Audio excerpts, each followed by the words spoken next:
Part 4, rice কি মোটা করে? ফ্যাট লস করছেন, তাহলে রাইস আর কার্বোহাইড্রেটকে এনিমি বানানোর দরকার নেই।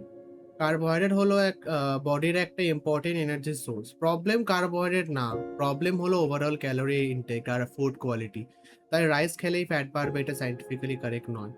আপনি রাইস খেতে পারেন কিন্তু পোর্শনটা আপনার টোটাল ক্যালোরি রিকোয়ারমেন্টের মধ্যে রাখতে হবে। আর কার্বোহাইড্রেটের কোয়ালিটিও important. Whole grain, vegetables, pulses, fruits এর মতো হাই ফাইবার কার্বোহাইড্রেটকে প্রায়োরিটি দিন।